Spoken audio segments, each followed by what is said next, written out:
অনেকেই বলে ইয়াজিদ মুমিন ছিল, অনেকেই বলে ইয়াজিদের জন্য দোয়া করতে হবে, অনেকেই বলে ইয়াজিদ ভালো একজন মানুষ ছিল।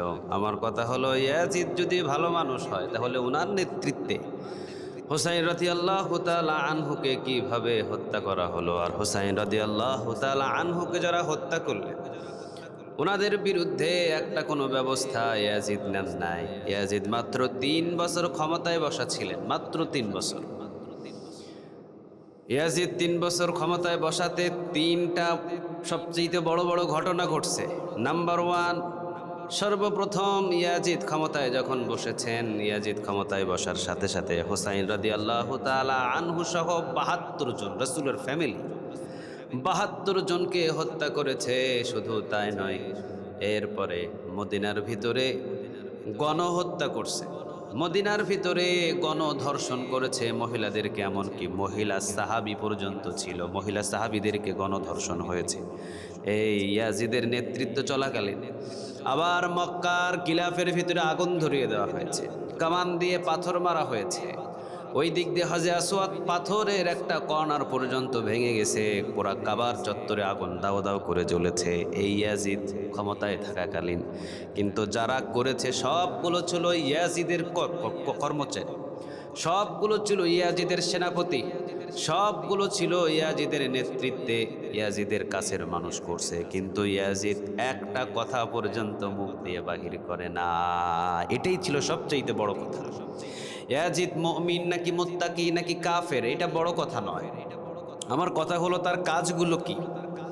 ইয়াজিদ যখন ক্ষমতায় বসলেন, ওই দিক থেকে কুফাবাসী ইয়াজিদরে গ্রহণ করতে চায় নাই। কুফাবাসী সবাই একের পর এক চিঠি লেখা শুরু করলেন, হুসাইন রাদিয়াল্লাহু তাআলা আনহু আপনি আসেন কুফার দিকে, আমরা আপনার হাতে বায়াত নেব। হুসাইন রাদিয়াল্লাহু তাআলা আনহু মদিনা থেকে মক্কার দিকে রওনা দিলেন। মদিনার ভিতরে সাহাবীরা সবাই ধরলেন, কারণ তখনও সাহাবীরা জীবিত ছিল। সবাই বললেন, হুসাইন কুফার উপরে বিশ্বাস করে কখনো আপনি রওনা দিয়েন না, কারণ কুফাবাসী তো কুফাবাসী, এদের হলো ইমান বলতে কোনো কিছু না, এরা হলো সব প্রায় মুনাফিক। ইমানদার আছে 10 জন, মুনাফিক আছে 10,000, এরা সবাই মুনাফিক। তোমার বাবার সাথে যেই রকম তারা আচরণ করেছে, কুফাবাসী কিন্তু তোমার সাথেও একই রকম আচরণ করবে। কিন্তু হুসাইন রাদিয়াল্লাহু তাআলা আনহু বললেন, আমার নানার উম্মত, আমার নানার উম্মত বিপদে থাকবে আর আমি মদিনার ভিতরে আনন্দে থাকবো, এটা হয় না, আমারে যাইতে দেন। একজন সাহাবী এসে হুসাইনের জড়ায়া ধরে, ওমর রাদিয়াল্লাহু তাআলা আনহুর সন্তান হুসাইন রাদিয়াল্লাহু তাআলা আনহুকে এমনি জড়ায়া ধরছে, জড়ায়া ধরে বলতেছে, হে শহীদ, মানে বলে ফেলছে, হে শহীদ আপনি কোন দিকে রওনা দিয়েছেন। চিন্তা করে দেখেন, মদিনার ভিতরে বলতেছেন, হে শহীদ আপনি কোন দিকে রওনা দিয়েছেন, আপনি যায়েন না। কুফাবাসীর আচরণ মোটেও ভালো না। কিন্তু একের পর এক যখন পত্র আসা শুরু হলো, হুসাইন রাদিয়াল্লাহু তাআলা আনহু চলে গেলেন মক্কায়। মক্কা থেকে রওনা দিবেন কুফার দিকে।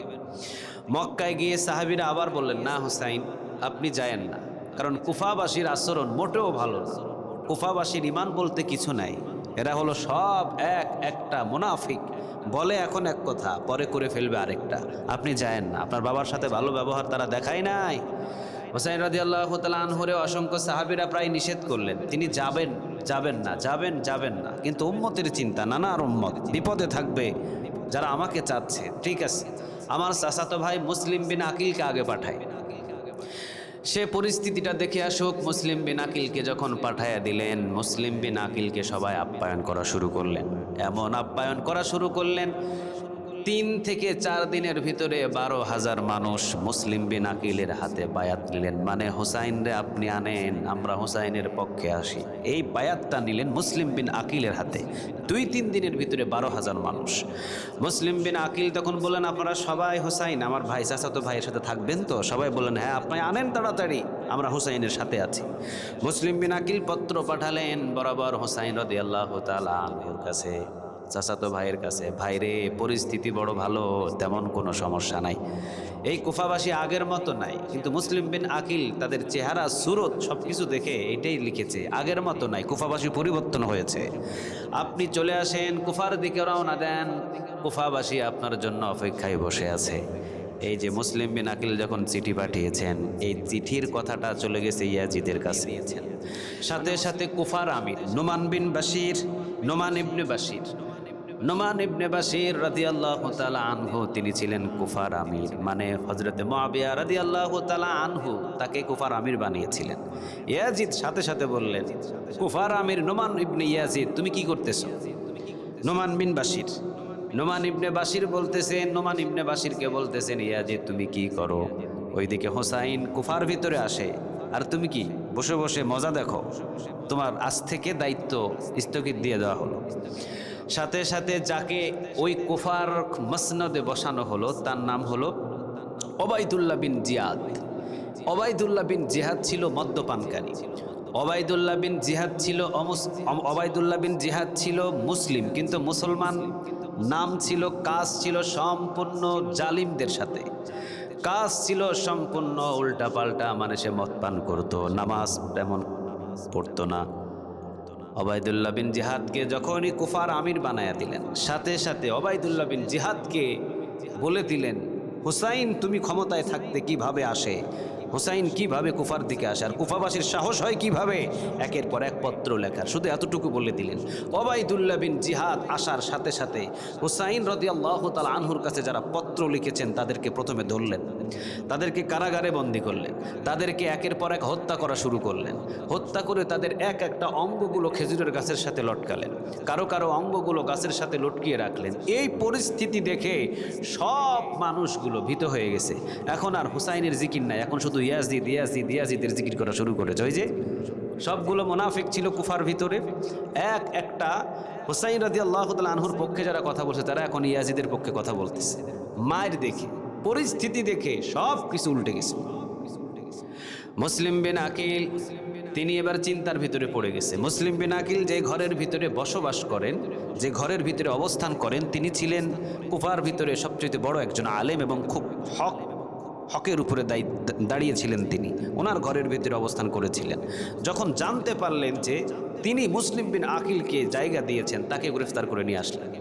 তাকেও যখন গ্রেফতার করে নিয়ে আসছেন, মুসলিম বিন আকিল বললেন যে আমাদের ভাইকে গ্রেফতার করেছে তার বিরুদ্ধে যুদ্ধ ঘোষণা দাও। 12,000 মানুষদেরকে ডাক দিলেন মুসলিম বিন আকিল।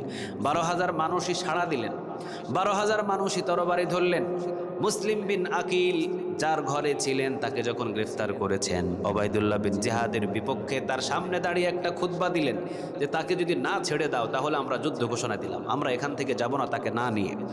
মুসলিম বিন আকিল হুসাইন রাদিয়াল্লাহু তাআলা আনহুর চাচাতো ভাই, উনি এই ঘোষণাটা দেওয়ার পরে জোহরের ওয়াক্ত হলো, জোহরের নামাজ পড়লেন ওই ময়দানে। জোহর নামাজ পড়ে পিছনে তাকায় দেখে 12,000 সৈন্যর থেকে 6,000 নাই, 6,000 চলে গেছে। 6,000 যখন চলে গেছে, মুসলিম বিন আকিল একটু চিন্তিত হলেন। মুসলিম বিন আকিল এবার আসরের ওয়াক্ত পর্যন্ত অপেক্ষা করে তারপর তারা সেই ময়দানে অবস্থান করেছেন যে আমাদের ভাইকে না নিয়ে আমরা এখান থেকে যাব না। আসরের সালাত আদায় করার পর যখন পিছনের দিকে তাকিয়ে দেখেন 12,000 সৈন্যর ভিতরে প্রথমে গেছে 6,000, এখন বাকি ছিল 6,000। এই 6,000-এর ভিতরে এখন আছে মাত্র 3,000। 3,000 আবার আসর নামাজে গায়েব, মানে সবাই চলে গেছে। কুফাবাসীর ইমান এমন। এরপরে মুসলিম বিন আকিল মাগরিবের সালাত আদায় করলেন, তখন দেখেন আরো 2,000 নাই, মাত্র 1,000। মুসলিম বিন আকিল এশার সালাত যখন আদায় করলেন, পিছনে মাত্র আছে 50 থেকে 100 জন, মানে সবগুলো চলে গেছে। চিন্তা ভাবনা করছে যে ওবাইদুল্লাহ বিন জিহাদের সাথে যুদ্ধ করে তার সাথে পেরে ওঠা সম্ভব না, আর আমরা কেন জীবন দিব, দরকার নাই, চলো মিয়া। সবগুলো চলে গেছে যারা বায়াত নিয়েছিল। মুসলিম বিন আকিল এশার সালাত আদায় শেষ করে এবার তিনি সেখান থেকে ফিরে এসে সবার সাথে পরামর্শ করে বললেন, আপনাদের পরিস্থিতি আমি বুঝতে পারছি, কিন্তু আমার ভাই তো রওনা দিয়ে ফেলেছে। আমার ভাই যদি চলে আসে এই কুফার ভিতরে, আমার ভাইকে তো আমার চাচা হযরত আলী রাদিয়াল্লাহু তাআলা আনহুর মতো পরিস্থিতি করে ফেলবেন না। অতএব আমাকে অন্তত আপনারা এই 50-60 জন মিলে কুফার দরজাটা বাহির করে দেন। কুফার যে গেট আছে, মেন দরজা আছে শহরের, এই গেটটা আপনারা আমাকে একটু বাহির করে দেন। আমি তো কিছুই চিনি না কুফার, আমাকে বাহির করে দেন। আমি মক্কার দিকে রওনা দিতে আমার ভাইয়ের সাথে দেখা হয়ে যাবে। আমার ভাই হয়তো কিছু দূর পর্যন্ত আসছে, আমি আমার ভাইকে নিষেধ করে দেব। এই 50 থেকে 60 জনকে নিয়ে মুসলিম বিন আকিল রওনা দিলেন যে আমাকে রাস্তাটা দেখায়া দেন। কিন্তু রাস্তা দেখায়া দিতে গিয়ে এই 50 জনের ভিতরে কিছু দূর যাওয়ার পরে 10 জন পিছন থেকে গায়েব, কিছু দূর যাওয়ার পরে আরো 10 জন পিছন থেকে গায়েব, কিছু দূর যাওয়ার পরে আরো 10 জন পিছন থেকে গায়েব। তাহলে চিন্তা করেন কুফাবাসী কতটা খারাপ। মুসলিম বিন আকিল মুসলিম বিন আকিলের পিছনে যতগুলো ছিলেন, মুসলিম বিন আকিল রাদিয়াল্লাহু তাআলা আনহুর পিছনে যতগুলো যারা ছিলেন সবগুলো গায়েব হয়ে গেলেন। মুসলিম বিন আকিল পিছনের দিকে তাকায় দেখলেন, হাই হাই, একজন মানুষও নাই। আমারে পথ দেখাবে কে রাতের অন্ধকারে? আমি তো কোনো কুফাবাসীর রাস্তাঘাট চিনি না। চিন্তা করে দেখেন কুফাবাসী কত বড় খারাপ। মুসলিম বিন আকিলকে রাস্তা পর্যন্ত দেখায় দেওয়ার মতো কোনো মানুষ নাই। ক্লান্ত হয়ে একটা ঘরের দরজায় গিয়ে নক করে রাতের বেলা বললেন, মা, আমারে কি এক গ্লাস পানি দেওয়া যায়? ভিতর থেকে দরজা খুলে পানির ব্যবস্থা করে দেওয়া হলো। জিজ্ঞাসা করা হলো, বাজান তুমি কে? তিনি বললেন, আমি মুসলিম বিন আকিল, হোসাইন রাদিয়াল্লাহু তাআলা আনহুর চাচাতো ভাই। মহিলাটা ছিল বড্ড ভালো। তিনি তাড়াতাড়ি করে মুসলিম বিন আকিলকে ঘরের ভিতরে নিয়ে গেলেন। নিয়ে যাওয়ার পরে আপ্যায়ন ভালোভাবে করলেন, খাওয়া দাওয়া করলেন। মুসলিম বিন আকিল বললেন, মা, আজকে কি রাতের বেলা এখানে আমার অবস্থান করা যাবে? কারণ আমার বিপদ। ওবায়দুল্লাহ বিন জিহাদ সৈন্যবাহিনী নিয়ে আমাকে তাড়া করেছে, আমাকে যদি পায় আমাকে হত্যা করে ফেলবে। মা, যেভাবেই হোক আপনি আমার একটা জায়গার ব্যবস্থা করে দেন থাকার মতো।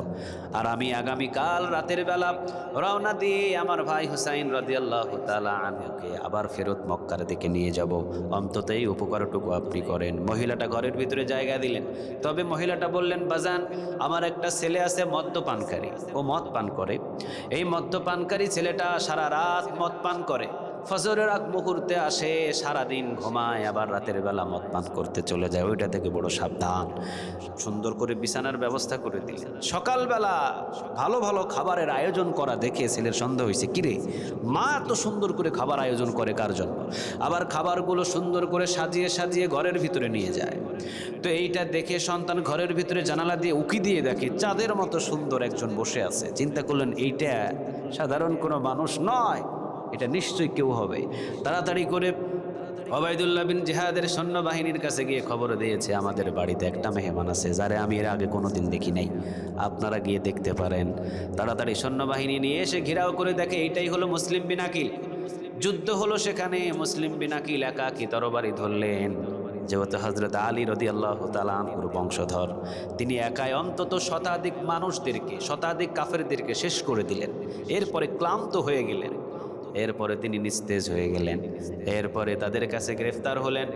ওবায়দুল্লাহ বিন জিহাদ নিয়ে গেলেন। ওবায়দুল্লাহ বিন জিহাদের সামনে নিয়ে গেলেন। তুই তুই করে কথা ব্যবহার করলেন। তুমি বলেন নাই, তুমি বলেন নাই, তুই করে কথা বলেছেন। রাসূলের বংশধর তুই করে কথা বলেছেন। এরপরে বললেন, তোকে কিভাবে হত্যা করলে কুফাবাসী খুশি হবে এটা চিন্তা করতেছি। উঁচু একটা দালানে উঠালেন। উঁচু একটা দালানে উঠিয়ে পিছন থেকে ধাক্কা দিয়ে জনগণের সামনে মুসলিম বিন আকিলকে হত্যা করলেন। এরপরে তার এক একটা অঙ্গগুলো কেটে পুরা কুফার জায়গায় জায়গায় লটকালেন। এইটা দেখে তো কুফাবাসী আরো ভয়ে সবগুলো এখন ইয়াজিদের ভক্ত হয়ে গেছে। হোসাইন রাদিয়াল্লাহু তাআলা আনহুর ভক্ত আর কেউ নাই। ওবায়দুল্লাহ বিন জিহাদ সৈন্যবাহিনীদেরকে ডাক দিলেন। সৈন্যবাহিনীদেরকে ডাক দেওয়ার পরে বললেন, কে পারবা হোসাইন রাদিয়াল্লাহু তাআলা আনহুকে গ্রেফতার করে নিয়ে আসতে? সেখানে হুর বিন ইয়াজিদ বলে একজন সৈন্যবাহিনী ছিল, সৈন্য ছিল। তিনি বলেন, আমারে দায়িত্ব দেন। উনি 1000 সৈন্য নিয়ে রওনা দিলেন। কুফাতে গিয়ে বাধা দিলেন যে আপনি এখান থেকে ফিরে যান, এখান থেকে ফিরে যান। হুর বিন ইয়াজিদ যখন এই কথাটা বললেন, উনি তখন বললেন, ঠিক আছে আমি ফিরে যাব। এই যে ফিরে যাব, ফিরে যান। এর ভিতরে আরেকজন সৈন্যবাহিনী রওনা দিলেন। তার নামটা হলো ওমর বিন সাদ। ওমর বিন সাদ, এই কুকুরের বাচ্চাটা ছিল সবচেয়ে জঘন্যতম, ক্ষমতালোভী। ওমর বিন সাদ, এই কুকুরের বাচ্চাটা সর্বপ্রথম কুফার আমির হওয়ার জন্য চেষ্টা করেছিল। একের পর এক পত্র লিখেছিলেন কুফার গভর্নরের বিরুদ্ধে, নোমান ইবনে বাশিরের বিরুদ্ধে, যে এই ওমর বিন সাদ এ সবসময় ইয়াজিদের কাছে শুধু পত্র লিখেছে যে হোসাইনের পক্ষবাদী নিয়ে কুফাবাসী জেগে উঠেছে। কুফার থেকে একের পর এক হোসাইনকে আনার জন্য পত্র পাঠানো হচ্ছে, কিন্তু এটার বিরুদ্ধে নোমান ইবনে বাশির আপনার আমির কোনো পদক্ষেপ নেয় নাই। এই ওমর বিন সাদ ক্ষমতা পাওয়ার লোভে, কিন্তু ওমর বিন সাদকে ইয়াজিদ তো আমির বানান নাই, ওবায়দুল্লাহ বিন জিহাদকে বানিয়েছে। ওবায়দুল্লাহ বিন জিহাদ আবার ওমর বিন সাদের দুর্বল জায়গাটা গ্রহণ করেছে। ওবায়দুল্লাহ বিন জিহাদ বলেছে, আরে আমি বেশি দিন পর্যন্ত এই কুফার ভিতরে দায়িত্ব পালন করব না, আমি তো চলে যাব দামেস্কে। অতএব তোমাকে আমি ওমর বিন সাদ, তোমাকে আমি কুফার আমির হিসাবে নিযুক্ত দিব। যদি তুমি হোসাইন রাদিয়াল্লাহু তাআলা আনহুকে গ্রেপ্তার করে আমার কাছে নিয়ে আসতে পারো, অথবা তার গদ্দান থেকে মাথা আলাদা করে আমার কাছে নিয়ে আসতে পারো। যখন রওনা দিয়েছেন ওমর বিন সাদ 4000 সৈন্য নিয়ে, ওমর বিন সাদ যাওয়ার সাথে সাথে বাস পানি বন্ধ করে দিলেন। একের পর এক যুদ্ধ ঘোষণা শুরু হলো, যুদ্ধ শুরু হলো। হুর বিন ইয়াজিদ সর্বপ্রথমই তিনি যুদ্ধ করেন নাই। হুর বিন ইয়াজিদ বলেছেন, তোমরা কার বিরুদ্ধে যুদ্ধ করছো? তোমরা কি জানো তিনি কে?